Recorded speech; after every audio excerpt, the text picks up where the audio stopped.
이번 왕의 하루 집필하실 때 가장 신경 쓰셨던 부분은 어떤 것인지 여쭤보고 싶습니다. 뭐 왕의 하루라는 책은 사실은 이제 그거만을 목표로 했던 건 아니고 그 전에 내가 조선왕조실록을 7년 동안 다 읽고 또 그거를 기반으로 해서 그 27명의 조선 임금 중에서 그나마 좀 우리가 그 검토를 해볼 만한 임금을 뽑아서 이제 내가 6명에 대해서 각각 군주열전이라는 이름으로 6권 책을 내고 또 그거 말고 그 야사가 아닌 정사 중에서도 우리한테 메시지를 주는 이제 의미 있는 사건이나 인물들을 뽑아가지고 그 조선사 진검승부라든가 왜 조선은 정도전을 벌였나 하는 이제 이런 단행본을 별도로 이제 쭉 냈는데 그걸 이제 다 읽으려면 힘들잖아. 그래서 사실은 이제 출판사 쪽에서 그런 왕의 하루라는 컨셉을 통해서 좀 한 권을 통해서 조선 임금을 전체적으로 조망을 좀 하고 싶다. 그래서 사실은 이제 초점은 이제 거기에 있었던 거죠. 거기에 있었던 거고 두 번째로 그 책을 쓰면서 염두에 둔 거는 우리가 대부분 조선시대 왕에 대해서 이 이미지를 갖게 되는 거는 방송 드라마밖에 없잖아요. 대부분 이제 그런 책들이 많이 활성화가 안 돼 있어서 그러니까 드라마로 하게 되면 이게 자꾸 극화를 하기 때문에 문제가 늘 논란이 되지만 리얼리티가 떨어지잖아. 현실적으로 군주라는 자리는 사실 어마어마한 자리인데 무슨 뭐 여자를 좋아하고 뭐 신하들하고 쓸데없는 소리나 하고 그런 아주 희화화되는데 사실은 그렇지가 않고 지금 현재하고도 어떻게 보면 똑같은 거거든요. 아주 그 말 한마디가 사실 무시무시한 그 영향력을 갖는 아주 엄청난 자리이기 때문에 따라서 반대로 그러면 그 자리를 잘 지킨 사람 또 그거를 잘 지키지 못한 사람이 왜 그랬을까? 타고나기를 그랬던 건지 아니면 교육에 의해서 영향을 받는 건지 그런 데 내가 초점을 맞추고 싶었던 거죠.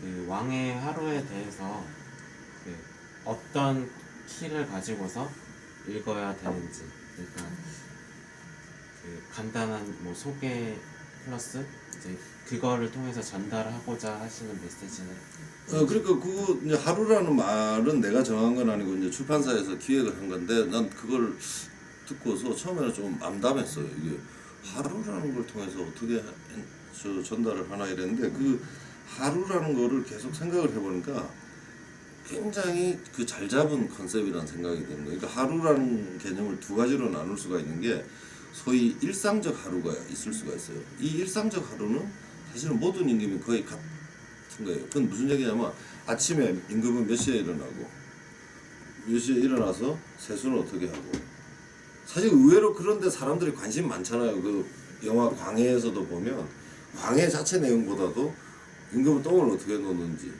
뭐 세수는 어떻게 했는지 뭐 이런 등등이 이제 궁금한 거잖아요. 그런 게 이제 소위 말해서 평균적 하루고 그거는 뭐 늘 같이 반복되는 거죠. 그래서 이제 그 집안 종친들 인사, 문안 인사 받고 또 어른이 있을 때는 자기도 또 가서 해야 되고 이게 끊임없이 효와 충의 관계를 계속 효, 충을 통해서 하는 거고 그 다음에 간략하게 그 주요 그 정치 사안에 대해서 보고받고 그 다음에 공부하고 또 밥 먹고 또 좀 쉬고 다시 또 공부하고 그 공부를 최소한 뭐 2번 내지 3번은 해야 되는 거예요. 조강이라고 해서 아침에 하죠. 또 주강이라고 해서 점심 때 하죠. 석강이라고 해서 저녁 때 하죠. 그다음 야대라고 해서 밤에 또 하는데 이렇게 뭐 다 하진 않지만 기본적으로 많이는 하루에 4번씩 하는 이 공부라고 하는 거, 즉 이 공부는 그냥 공부가 아니라 제왕학 공부죠. 제왕학을 끊임없이 공부를 하게 돼 있는 하루로 형성이 되는 거고 이제 그게 일상적인 하루고 그 다음에 이제 그 또 하나의 하루라고 하는 거는 이제 완전히 그 역사나 정치 현실 속에서 임금이기 때문에 아주 극단적인 순간에 하루가 있을 수가 있어요. 소위 말해서 이제 결단의 하루. 그러니까 그런 데 초점을 맞춘다면 과연 조선 500년 역사에서 몇 월 며칠이 바로 어떤 임금에게는 그런 하루였는지를 이렇게 포커싱을 해가지고 그렇게 분류를 두 가지 방식으로 분류를 해서 이제 지켜본 거죠. 그럼 예를 들어서 세종에게 있어서 제일 큰 하루는 뭐겠어요? 그거는 양령에서 충령으로 바뀌던 그날이잖아요. 그날 하루 무슨 일이 있었을까? 궁금하잖아요. 도대체. 그럼 이제 그 하루를 잘 미세하게 들여본 다음에 그 하루가 그렇게 만들어지게 된 그 전날 혹은 그 전부터의 과정이 있을 거잖아요. 그걸 잘 구성을 통해서 결국 이날 하루가 이렇게 된 거, 그 결국은 양령이 폐쇄자 되고 다른 효령대군도 아닌 충령이 선택이 될 수밖에 없었던 게 뭘까를 봄으로써 역사 속의 인과관계라고 하는 것은 이렇게 되는 거지 우연은 없다라는 거. 이제 그런 걸 통해서 그 하루를 집약된 하루를 볼 수가 있죠. 그래서 난 뭐 그거는 상당히 그 전에 나 미처 생각 못했던 건데 상당히 재밌는 방법이어서 왕비의 하루 할 때도 이제 적용을 하고 그다음에 이제 왕비의 하루는 사실은 이제 집필은 끝났는데 이제 올해 내가 해야 될 게 정승의 하루예요. 그렇게 하면 대략 왕비, 정승 정도 되면 조선시대의 최고위층에서 이루어졌던 정치적 행위를 보는 틀은 대략 완성이 되지 않을까 그런 생각이 들어요. 다음으로 질문드릴 것은 그 기자님께서 그 역사에 관심을 가지시게 된 계기라든지 배경에 대해서 좀 설명해 주시면. 그게 이제 나는 참 재밌는데 나는 사실은 학교 다닐 때 신문 기자 할 생각도 없었고 또 뭐 경력을 보면 알겠지만 나는 주로 이제 철학 중에서도 서양 철학을 쭉 박사과정까지 공부를 했고 독일 철학을 주로 이제 했는데 독일 철학을 이제 박사과정까지 하면서 느낀 거는 그 독일 사람들의 그런 그 철학에서 볼 수 있는 철저함의 정신이 있어요.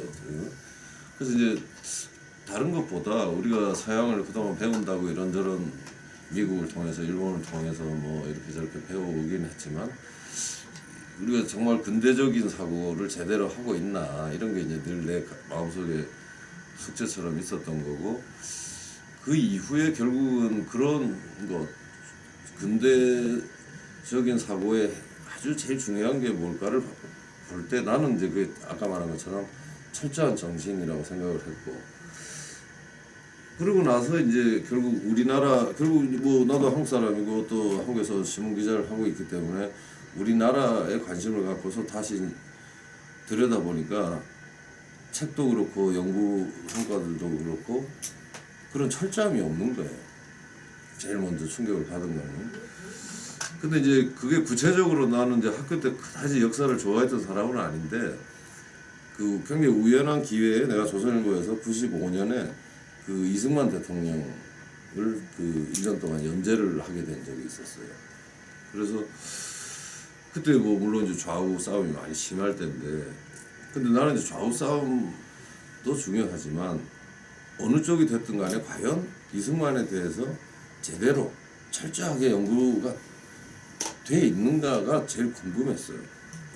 그러면서 이제 한 1년 내내 사실은 이승만 자료와 이제 이승만에 관한 연구서들과 이런 걸 뒤지면서 상당히 내 스스로도 충격을 많이 받았죠. 그러니까 그 전에 나도 이승만에 대해서 다소 부정적인 생각이 사실 좀 있었는데 그 실제 자료를 통해서 내가 직접 확인한 그 1년 동안의 그 결과는 뭐 한마디로 거의 큰 충격이었어요.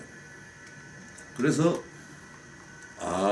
그러면 다른 분야도 이런 식으로 철저하지 못하게 우리가 뭐 역사적 인물을 평가를 하려면 특히 지도자의 경우는 대단히 깊이 들여다보지 않으면 사실은 잘 알 수가 없어요.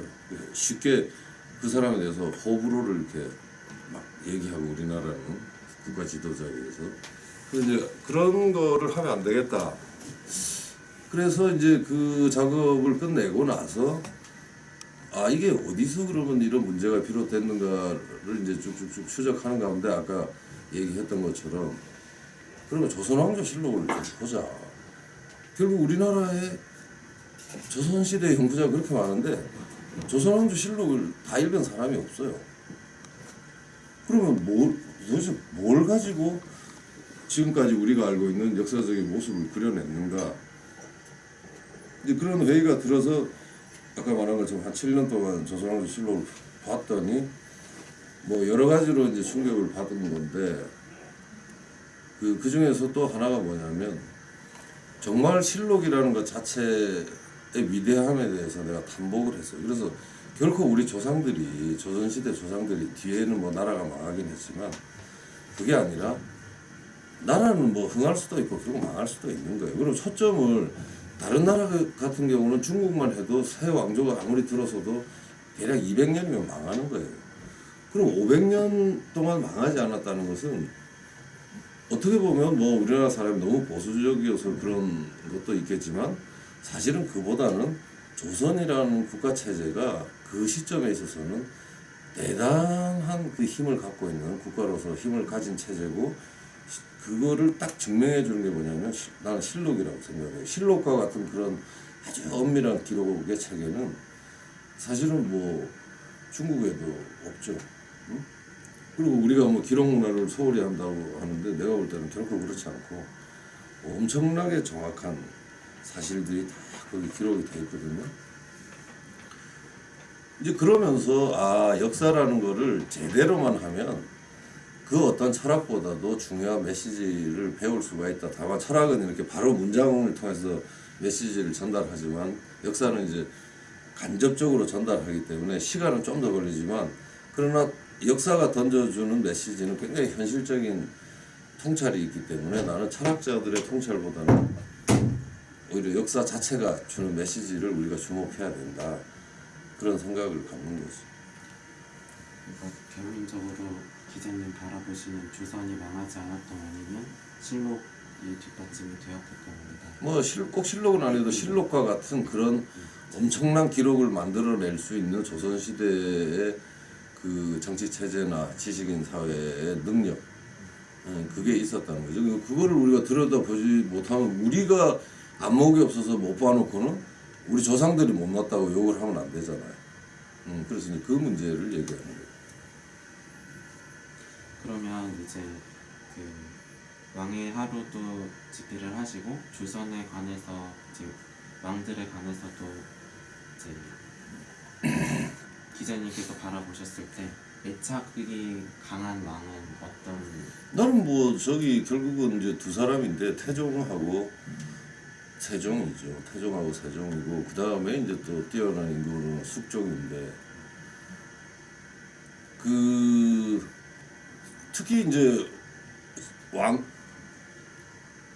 소위 그 군주제 나라 왕이 그걸 갖고 있는 군주제 나라에서의 그 안정된 정치, 백성을 위한 안정된 정치의 전제 조건은 왕권이 제대로 된 왕권이 확립되는 거예요. 이거는 절대 명제예요. 저는 그런 점에서는 소위 지금 정도전을 조명하고 뭐 이러는 식의 군신 공치라고 하는 신권 중심의 정치 체제는 결국은 붕당으로 이어지면서 나라를 혼란으로 빠뜨리기 때문에 저는 그거는 적어도 조선시대나 또 다른 나라의 왕조시대를 분석할 때는 그게 전제가 돼요. 근데 우리나라 학자들은 그냥 이유도 없이 신권이 강한 나라가 좋다고 그래요. 근데 그거는 조직의 ABC를 모르는 얘기예요. 어떻게 신권이 강해가지고 그 조직이 강해질 수가 있어요. 그건 그냥 관념일 뿐이에요. 많은 신하들의 좋은 의견을 그러나 그거 아무리 좋은 의견이 많아도 결국은 최고의 뛰어난 군주가 그거를 정확히 판단해서 정확히 적기에 쓰지 않으면 아무 소용이 없어요. 그건 아주 ABC에 속하는 건데 그래서 내가 이제 아까 얘기한 것처럼 우리 학자들 다수 다 그런 건 아니지만 많은 수의 학자들의 책을 읽다 보면 이 허황한 거예요. 그건 허황함을 한 건이 아니에요 사실은. 근데 우리는 그게 만연이 돼 있어요. 그리고 아무도 그걸 문제로 지적을 안 하죠. 그래서 내가 이제 의도적으로 왕에 초점을 맞추는 면도 좀 있죠. 곧 이제 출간 예정이신 왕비의 하루에 대해서도 좀 소개를 해주실 수 있을까요? 네, 이제 곧 나올 텐데 왕비를 이제 또 그러니까 이제 왕을 또 애착이 가는 왕이 또 따로 있으면 또 애착이 가는 또 왕비가 왕비는 별로 애착은 없는 거죠. 그래서 왜냐하면 이제 기본적으로 실록이라는 거는 공적인 기록이기 때문에 왕비가 잘 노출이 잘 안 되죠. 우선 그렇기 때문에 전모를 알 수는 없고, 다만 굉장히 중요한, 즉 그건 또 반대로 얘기하면 실록에 왕비의 기록이 나온다는 거는 굉장히 공적인 행위거든요. 두 번째는 이게 이제 그 왕비라고 하는 존재가 뭔가를 좀 잘 봐야 되는데, 그 단순히 그냥 뭐 남편 밑에서 후궁들하고 암투나 버리는 게 그게 왕비가 아니에요. 이 왕비라고 하는 거는 어떻게 보면 임금보다도 더 공인이에요. 지금 무슨 얘기냐면 그 조선 시대에서 왕비가 된다고 하는 거는 여성에게 요구되는 예라고 하는 그런 공적인 가치를 가장 완벽하게 이렇게 체화한 가장 이상적인 인간이 왕비예요. 그리고 그렇게 돼야만 존경을 받아요. 거기에 이르지 못하면 존경을 받지 못하는 거예요. 남편의 사랑과는 별개로 왕비는 남편의 사랑도 중요하지만 국모기 때문에 존경을 받아야 돼요. 그러니까 어떤 의미에서는 임금보다도 더 예를 통해서 자기 자신을 끝없이 갈고 닦지 않으면 굴러 떨어지거든요. 그런 케이스들이 또 여러 명이 있고, 그거는 그런 관점에서 우선 봐야 되고, 두 번째는 아주 재밌는 게 있어요. 이게 뭐냐면 왕비일 때는 힘이 없어요. 왜? 왕이 살아있기 때문에. 근데 이 왕이 딱 죽는 순간 대비가 되거든요. 대비가 되면 어마어마한 파워를 갖게 돼요. 더더욱이 그 아들이 어리면 수령청정이라고 하는 걸 하기 때문에 사실상 정치인이 되는 거예요. 그렇기 때문에 만에 하나 가능성 때문에라도 이 대비들도 이 정치적 식견이 대단히 중요하게 작용을 하거든요. 그래서 이제 그냥 뭐 남편을 받드는 뭐 이런 것으로 왕비에 초점을 맞췄다기보다는 그 내가 그 왕비 하루에서 하는 거는 말 그대로 왕비 플러스 대비, 그리고 이 왕비의 정치력은 어느 정도이고 어디서 힘을 발휘하는지를 좀 유심히 보려고 했죠. 그래서 이제 임금이 있게 되면 소위 지방, 종친, 친척이 있고 외척이 생겨나요. 외척은 두 가지가 있죠. 그러니까 어머니 친척이 있을 수 있고 자기 부인의. 근데 이제 이 관계는 철저하게 이 파워 게임이에요. 그러니까 이거를 적당하게 제압을 하지 않으면 언제든 이 왕실이 흔들려요. 근데 조선은 희한하게 처음 설계할 때부터 이 종친들은 정치를 못하게 돼 있어요. 종친들이 정치를 못하기 때문에 기본적으로 이제 중국 같은 경우는 친척, 그 다음에 외척, 그 다음에 기본 골격이 되는 공적인 이제 대신으로 이어지는 공적인 체계가 있고, 또 하나가 뭐냐면 황관이 있어요. 중국은 이 황관 때문에 이게 나라가 이제 망해버렸는데, 우리는 기본적으로 이 황관은 절대 제압을 했기 때문에 황관에 의한 이제 병폐는 아주 드물게밖에 나타나지 않았고, 종친도 아예 그냥 처음부터 제거해버렸어요. 그러면 이제 결국 싸움이 되는 거는 공식적인 대신들 그룹하고 외척의 이제 연결 관계를 어떻게 조정하느냐에 따라서 임금이 능력이 발휘되는 건데, 특히 외척과의 관계에서는 왕비가 결정적인 역할을 할 수밖에 없는 거죠. 그래서 이제 그거는 이제 시대마다 조금씩 다르기 때문에 그 왕비의 집안이 또 어떤 집안이냐에 따라서 이게 오르내리고 이제 임금의 권력이 오르내리고 이러는 건데, 그런 면에서 이 왕비는 상당히 중요한 존재고, 그런 특성을 그동안 거기에 입각해서 이렇게 조선 왕조의 왕비들을 비교하면서 분석한 책은 없었기 때문에 그 점을 나는 이제 보자는 거죠.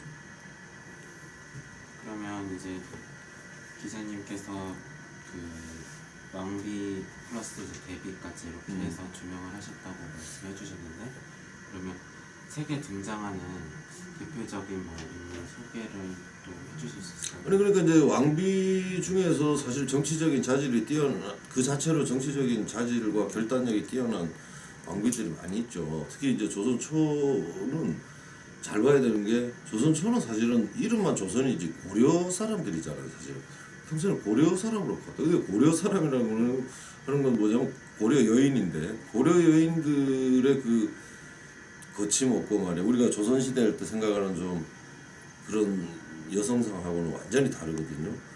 그러니까 처음부터 보세요. 태조비 중에 강비, 응?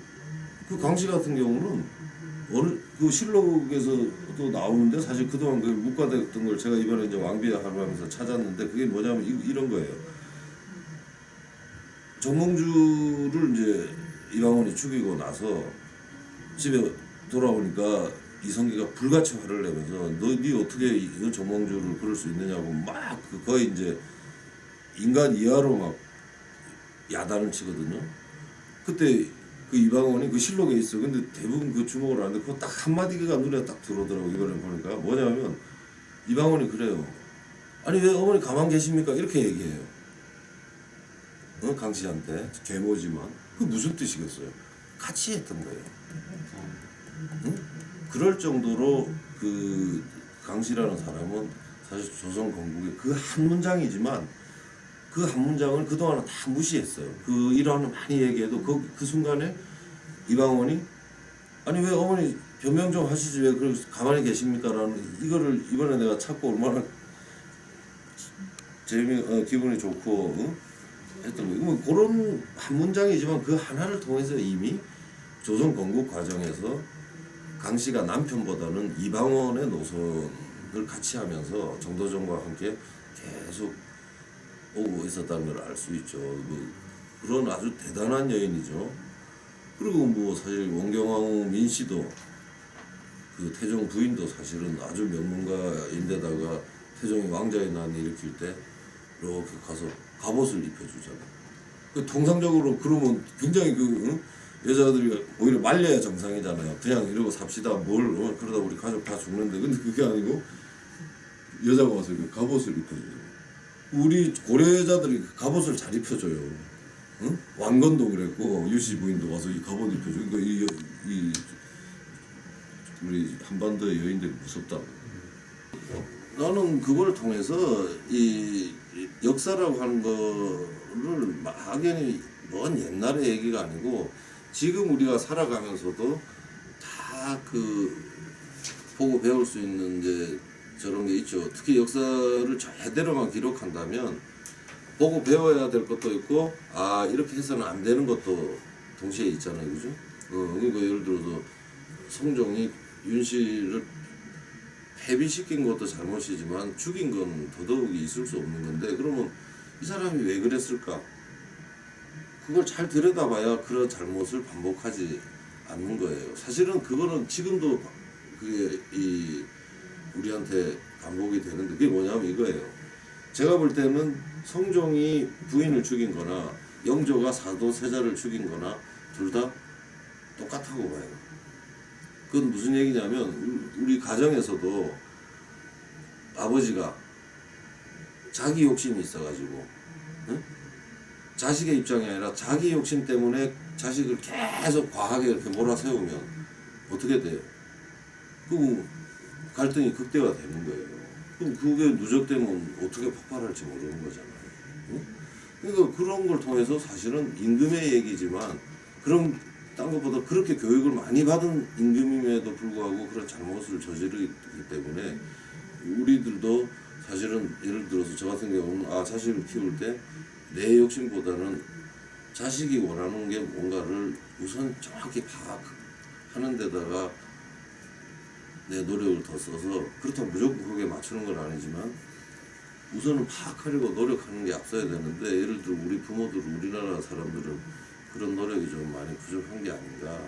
그 역사에서 그런 생활 속의 지혜도 이렇게 배울 수 있는 거죠.